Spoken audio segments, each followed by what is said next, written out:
cappuccino est-il vraiment italien? Tout d'abord, avant de se dire d'où vient le cappuccino, il faut en goûter.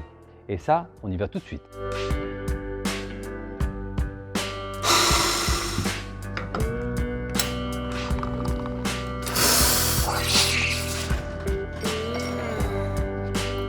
Non, vous ne vous trompez pas, le titre est juste. Je vous emmène donc au XVIIe siècle, au siège de Vienne par les Turcs.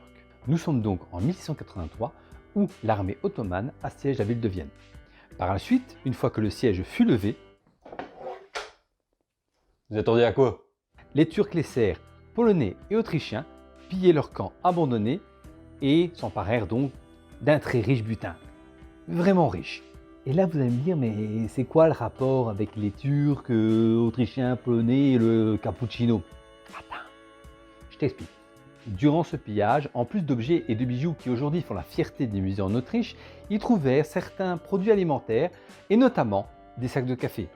Sur toutes les recherches que j'ai faites sur le café, il y a plusieurs histoires qui se mettent en place, plusieurs hypothèses, mais elles se regroupent assez.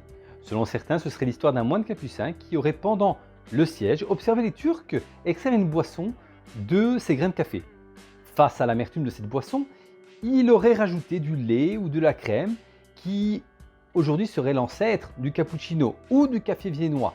On ne sait pas vraiment au niveau de l'histoire. Et donc, le mot cappuccino serait un dérivé de capucin ou de capuchon qu'avaient les moines. Voici une première histoire, une première hypothèse que les gens auraient sur l'origine du cappuccino. Maintenant, je vais vous raconter une deuxième histoire, une deuxième hypothèse sur son origine probable.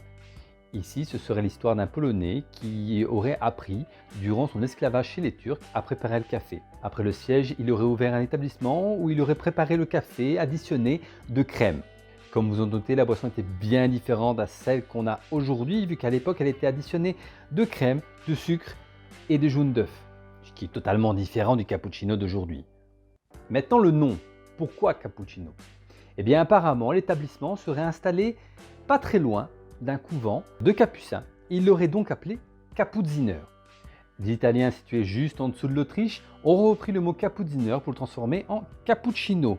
Et au lieu d'y mettre de la crème, plusieurs années plus tard, ils mettront de la mousse de lait. Par contre, au niveau de l'histoire, le Kapuziner a été repris en France, à Paris, et ce sera appelé café viennois. Café servi avec de la crème, donc issu de Vienne, café viennois. J'espère que cette vidéo vous aura plu. N'hésitez pas à vous abonner, à liker, à activer la cloche. Et en attendant, je retourne boire mon café.